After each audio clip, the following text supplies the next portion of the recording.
right, ladies. Today I'm even more excited because we have a really special to me guest. And I'm just excited that she agreed to be on here because I mean, I don't know when you sleep, Tinli, but I'm happy that you were willing to give us a little bit of your time. But Tinli is a lot of things. Tinli is my online business manager, but she also runs a very successful business, and she also has employees, and she also is only 25 years old, running a very successful business. And so I really wanted to talk to you because I'm fascinated with the fact that you have seemed to like crack the code way before 30, where I think I was like pushing 40 before I was like, hey, wait a minute. I think I could do things differently. So I want you to, in your own way, Tinli, tell your story about how you got to be a successful entrepreneur at 25, how you kind of flipped the script and just decided this is the path that you want to take. So tell us all the things, Tinli. Yeah, absolutely. And thank you for having me on the podcast. I'm so excited to be here. You're welcome. So my name is Tinli, and I am an online business manager. So I mainly do all of the operations, marketing, all of the back end that happens behind successful, mainly female entrepreneurs. And so that ranges from everything from like social media to emails to project management, launches, all of that sort of stuff. But I definitely didn't just like roll out of bed and decide like, hey, I know what I'm going to do this, you know? So to kind of give a little bit of my backstory there, I went to college and decided to major in engineering. So, which that makes sense because a lot. I know, right? Yeah, it explains the whole problem-solving, like management background that I have now. But yeah, I loved going to college. Was super successful, you know, getting my degree done. But it was in senior year that in the fall, everyone was looking for a job, and already I was like, something didn't feel right. Yeah. You know, something wasn't aligning. And I knew like, all right, well, everyone else is going for a job. Like, this is just the natural course of life to find a corporate job, and you're going to work until, you know, you're 60 plus, and then you'll retire, and then you'll be happy is kind of what everyone was making it sound like. Yeah. I was like, I don't like that at all. You know, I feel like you should be happy now too. I feel like we're supposed to, like, I would like to enjoy the work I'm doing, but no one else is doing it. So it makes sense that, you know, we'll just find a corporate job. So I did. And I ended up at a really large engineering firm in New York City, which to a lot of people was like, oh, that's the dream. Like, you're living the dream, Tinli. And I was like, okay. And again, was not feeling totally aligned with that decision. Like, I didn't feel good at all. And then 3 months into that job basically confirmed that. I was like, something's not right here. It was a very white, older male-dominated field, and it's definitely not aligned for someone at the time who was 22 years old going into engineering. So I ended up looking for opportunities to work online because I already knew I loved to travel. I knew I wanted the flexibility, and it kind of aligned with my ADHD side too, where I can't sit at a desk all the time. Like, I kind of need to be doing other stuff. I need to get up. I need to have that flexibility to choose my own schedule. So I ended up working as a online English teacher, which was really fun. It was super early mornings. It was very fun. And during that, I met a teacher who introduced me to this weird online world of being a virtual assistant. And I was like, oh, that's really cool. You just kind of do random tasks for other people, which was really, I was like, oh, cool. Like, I actually get to be hands-on and help people, which was another huge thing that I love to do, is actually being able to directly impact other people's lives, and be able to actually help them directly with, you know, whatever they're going through. It didn't matter what, but I wanted to help people. And so then I found a course to become a VA, and this was in near the end of 2019. Okay. Because I graduated in 2018, worked for about a year in corporate because I was like, let's just round out the year. Then I took this course, officially launched my VA business, January 2020. Amazing timing before right. COVID. Timing. Right? And then did VA work for about a year and a half before I started making this transition into being an online business manager, where I went from doing a lot of the execution to a lot of the management and strategy work that I'm doing now. Yeah. So, yeah. No, I love that. I also love how you skipped over the whole, so you worked for a whole year, Tinli, and you got this degree, and everybody's like, Tinli is living her best life in New York. How did you make that decision, and what did the people in your life, like, what did your family say when you were like, I'm going to leave this dream job and then start my own business and be a VA? You got to tell us, like, what was the process there? What's the tea there? Yeah. Yeah. So I'm very lucky, actually, to have a very understanding family. And even though I had the inkling of, not following the path, my mother, in fact, huge shout out to her, already was telling me senior year of college, don't go for a corporate job. This is not for you. Like, she already knew. Wow. But, I was kind of led by the path of, everyone else is doing this. This must be the successful thing to do. And, then I ended up, a few months in, I was like, I'm really not happy. And she said, leave. Wow. And I was like, oh. Big shout out to Mom. I know. Yeah, exactly. So, thankfully, my father and my sister are also very much understanding people, too. So it was like, once I decided that this was not right for me and I started making the plans to find other options before leaving my corporate job, they were very much supportive of that. So it was very nice to see. But in terms of making that decision for myself, it was one of those things where every morning waking up, I was miserable. Wow. Every night, I did not want to go to sleep because it meant that the corporate job was coming faster. The next day was going to come faster. And I realized, like, with the money, yes, I was making money. Yes, I was successful. Yes, like, my friends were also there and I was happy, quote unquote. And it didn't light me up. There was nothing to look forward to. I was like, is this really how I want to spend the next 30, 40 years of my life? Yeah. Is stuck behind a desk where it seemed like people didn't really appreciate me, where the skills that I have, the abilities I have, were not able to shine at all. I was like, is this really what I want to be doing? The answer was 1,000% no.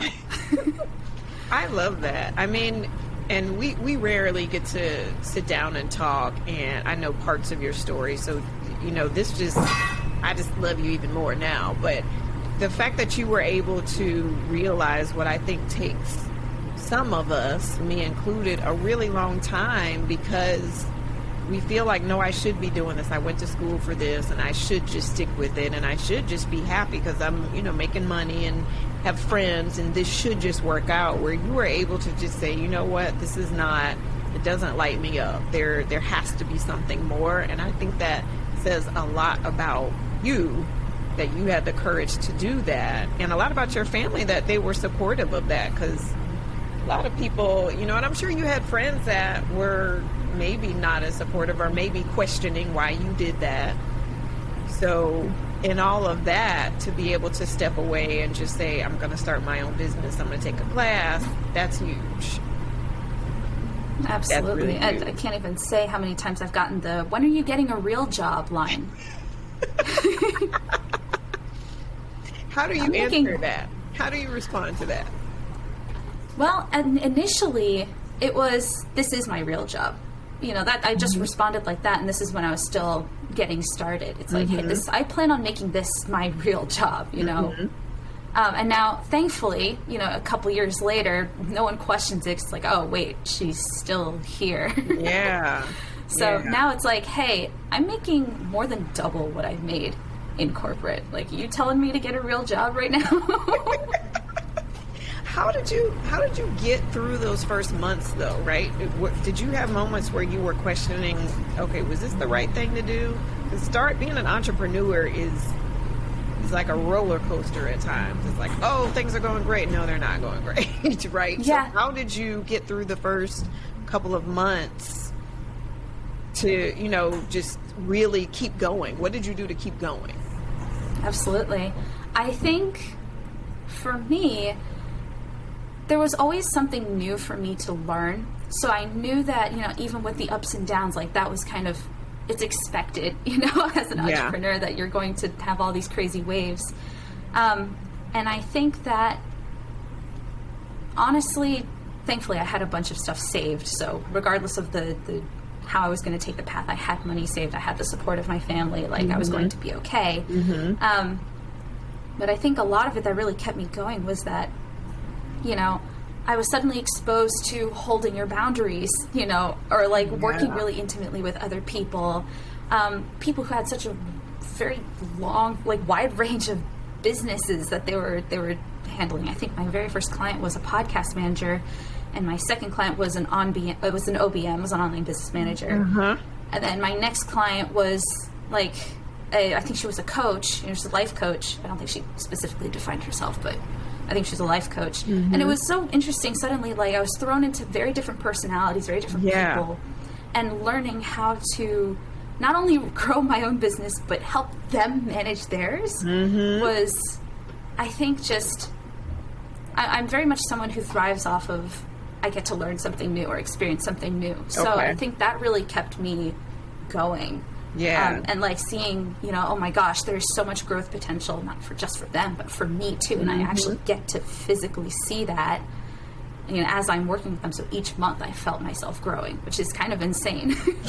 That is amazing. And I think one of the things that I really love about you and that really drew me to you, so just for background, we know how we met, but Tinli followed me on Instagram, and then I remember, like, I'd be talking about random stuff in my stories, and you would comment and make the most genuine comments, and I think we were talking about music, and maybe it was Def Leppard or something very random, and I remember thinking, oh, she's nice, like, she's really cute, look at that, she's a VA, that's so nice. And it was never like you coming in selling anything. And then I remember you did say, hey, just in case, I'm a VA if you need this. And I remember thinking, I don't need help.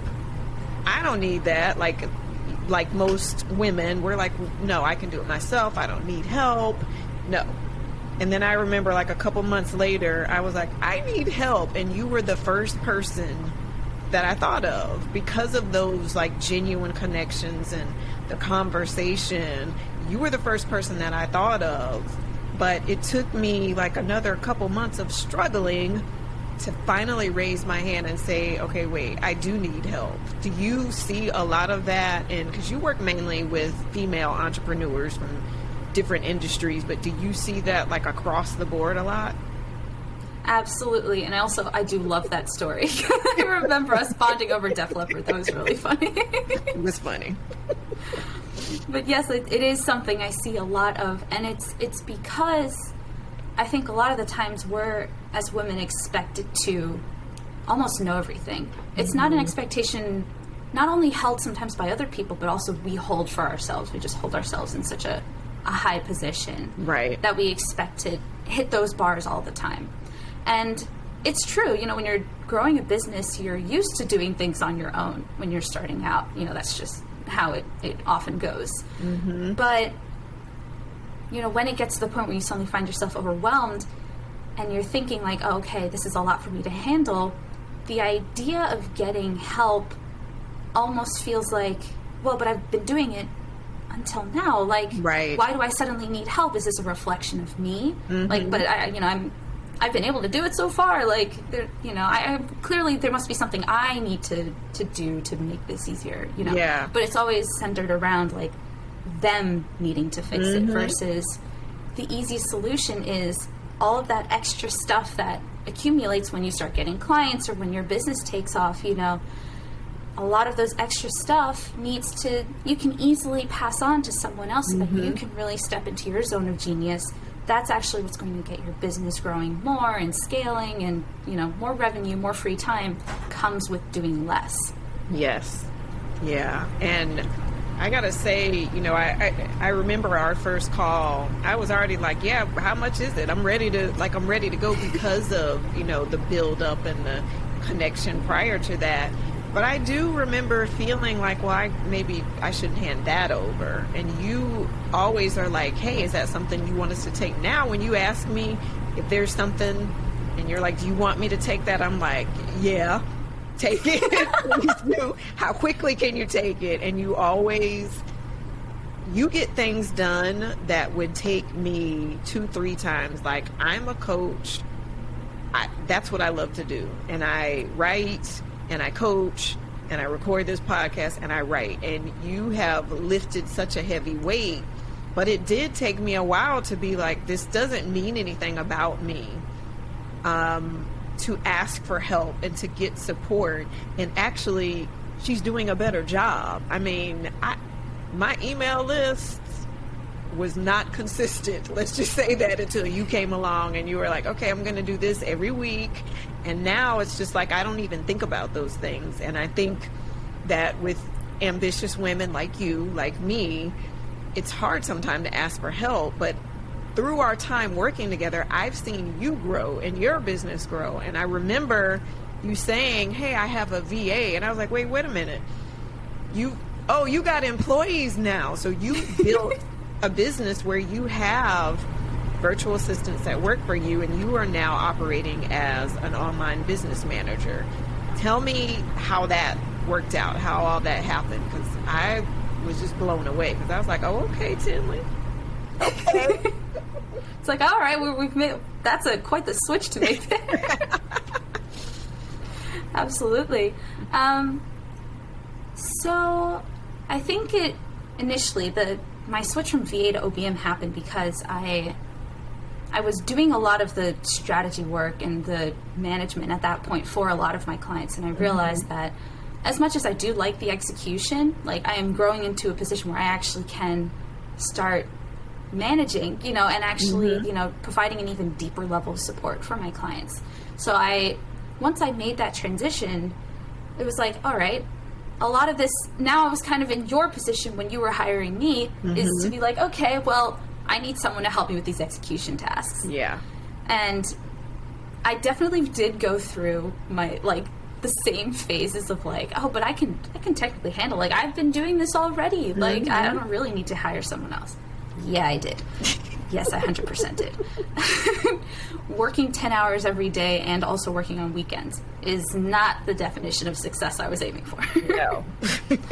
No. So, yeah. And so I think that once I realized it and I was like, okay, I definitely need someone to support me, I think what helped me also make that was, it wasn't necessarily saying I need help, I need to be saved almost. It was as much like I really desire someone to walk alongside me in my business and support me where I have some tasks on my plate and I'm like, okay, I kind of don't want to do this, and have the other person be like, hey, yeah, I could take that, so I definitely desired that. So like working together with someone, and I was like, okay, that kind of helps, because then it doesn't spark as much like I'm not able to manage this. It's, I actually desire to have support, rather than coming from a place of like, I need help.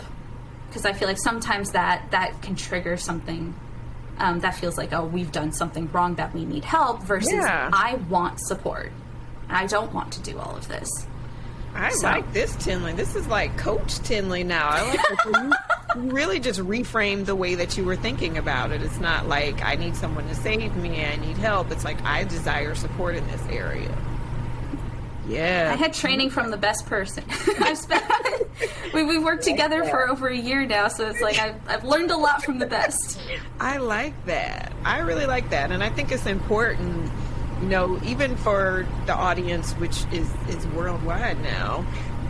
I think it's important to reframe asking for support, and because I do think that we're conditioned to think as women that we're supposed to be able to do everything, and we should do it, and if we don't, something is wrong with us. And so whether it be asking for support and help in your business or in your family, like, once you learn the skill of asking for support, it becomes almost like second nature. I mean, because I'm looking for it everywhere. I'm like, oh, I don't want to go to the grocery store. Okay, deliver. Oh, I don't want to do this thing. Like, who can help me do this thing so I can focus on what I'm really good at and what I love to do? So I love that you were able to just reframe that so beautifully, where it doesn't make you feel like a victim. It's very empowering to say, hey, this is what I want, and now let me go find it. Yes. Oh, you're a smart young lady. So how does it feel for you now to have a team where you're leading the team? How was that transition from working as a solopreneur to then becoming a leader and having to delegate out what you could easily execute and do really well and always did? How did it feel for you to shift roles? It honestly felt amazing from day one. It was something that I watched as much as I use online, I still have like a handheld planner. Like I still write everything down. And I watched my list of daily tasks go from like 10 to 3. Wow. And that was insane. Wow.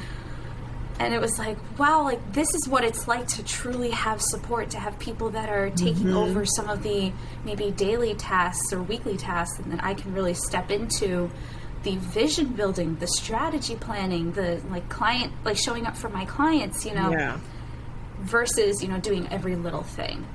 And just seeing the white space on my planner was like, that's so good. Now, did you try to fill that with other things? Because I see in a lot of founding female founders is like they're so used to being in the weeds that when you take that away so they can be the visionary, they're like desperately like, oh no, I got to figure out how to be busy. Did you have that moment, or were you like, no, take it, I'm good?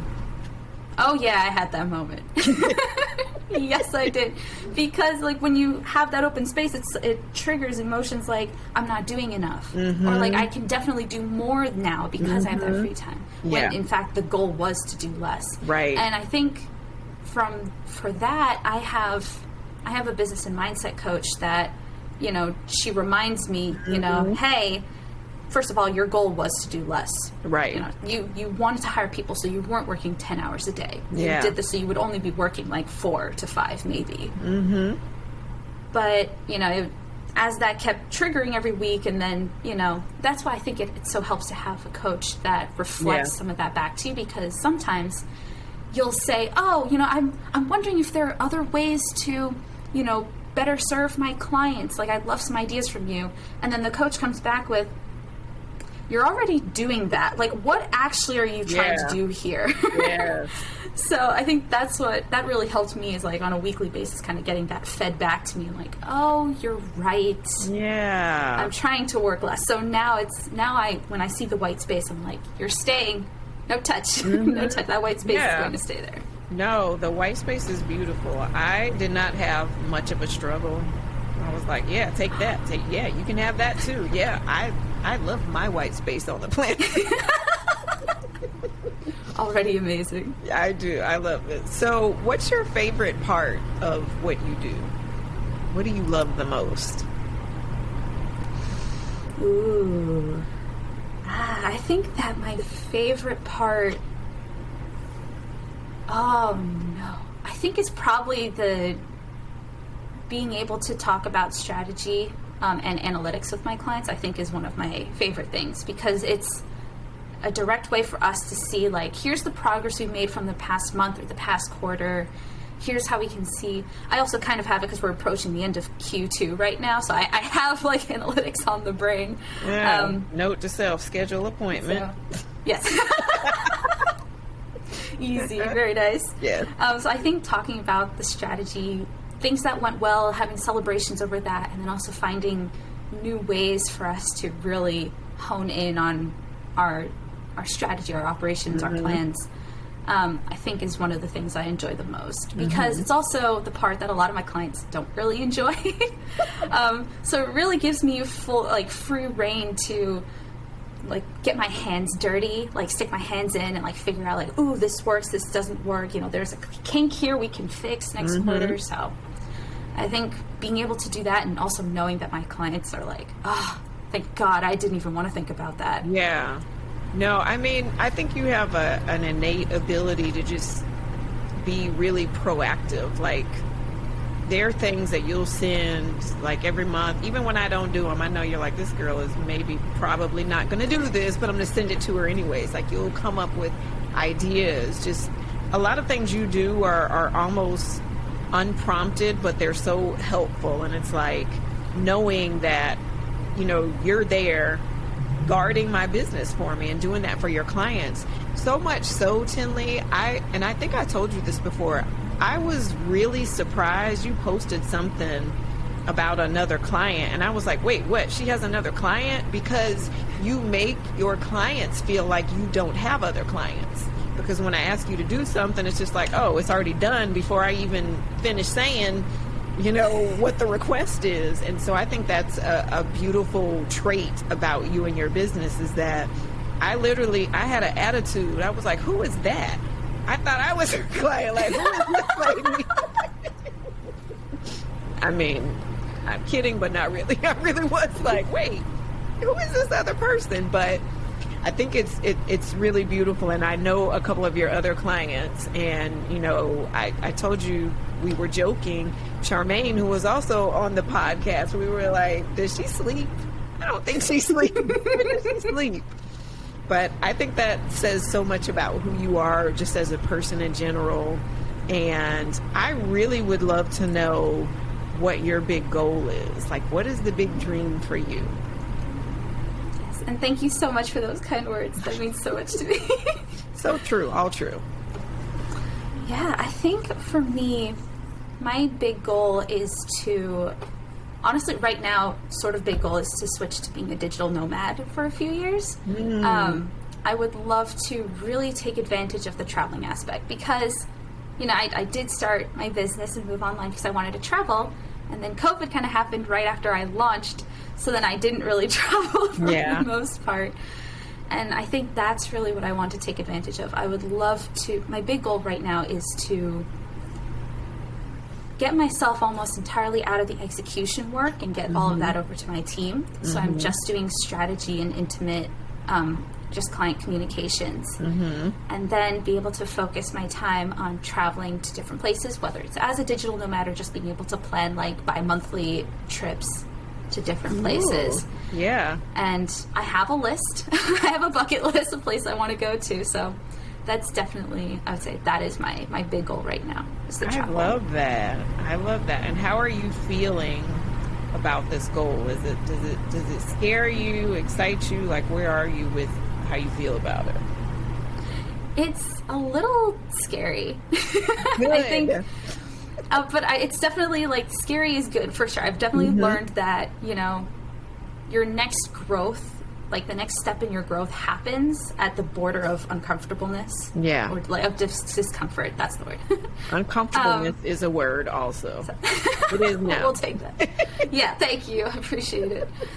So I think that, but I think what really helps me also is that even though it is scary, I have a plan in place. I have people to lean on if needed. I have, you know, I have to talk to my accountant about the details, but at least I have support on that front, you know? So it's, I think knowing I have the support, and I also I know I have the strength myself to do it, is a big comfort. So it's like I'm supported both by myself and by the people around me, and by even the business I've set up in the form that it is. Like, I know I can do it. And so now it's just a matter of getting off my ass and doing it. Yes, I love that. I need about 5 years notice before you decide, okay, I'm going to retire because I have been so successful. I need a little runway of notice. But I mean, the fact that you have all of this planned, it really is an inspiration. And I hope that our audience here takes this as an inspiration. The fact that you are doing all of these things that a lot of people dream about doing, but you're actually executing through the uncomfortableness, through fear, through challenges. You're still like, no, this is the goal. This is what I'm going to do. And you're building the support around you, which I think is like the theme of the day. We need support. We need community, and it's okay to ask for help when you need it. And I think that this is such a amazing and inspirational display of somebody who is doing their work. You're doing your work. Thank you. It's taken a lot to get here, but I look forward to doing less to go even further. Absolutely, for sure. So tell everybody where they can find you if they need help, or if they just want to be inspired by your story or watch your very entertaining reels. You actually do your reels, unlike me. Where can everybody find you? Yeah, absolutely. Instagram is the biggest place to find me. I am told frequently that my reels are pretty awesome. They are awesome. And I appreciate that. So definitely Instagram's the biggest one to find me. It's just my name on Instagram, which is nice and convenient. Yeah. And then if you've been thinking about getting support, getting this high-level support, and knowing that you can step away from the operations or the marketing parts of your business, you can really just focus on your zone of genius. I do offer free discovery calls. So whether you'd like to just shoot a DM to me and just chat about where you're at, we can just get to know each other, or if you'd like to do it in person, quote unquote, then you can book a call with me and we can chat. Either which way, I'd love to hear how things are going. Yes, and I can 1000% recommend that you make people's lives easier just by doing the things that you do. So selfishly, I'm like, do I want Tinli to give her information? Yes, I do. I do. So thank you so much for sharing your story and just being an inspiration just by being you. I appreciate it. Thank you so much for having me. All right. Thank you again, and we'll see you guys next week. If you found today's episode helpful, go ahead and hit that subscribe button and subscribe to this channel so you never miss an episode. And I'd really love to hear how you're doing. You can find me at Dr. Crystal Connor on Instagram, Facebook, and LinkedIn. I can't wait to hear what progress you've made. So until next week, see ya.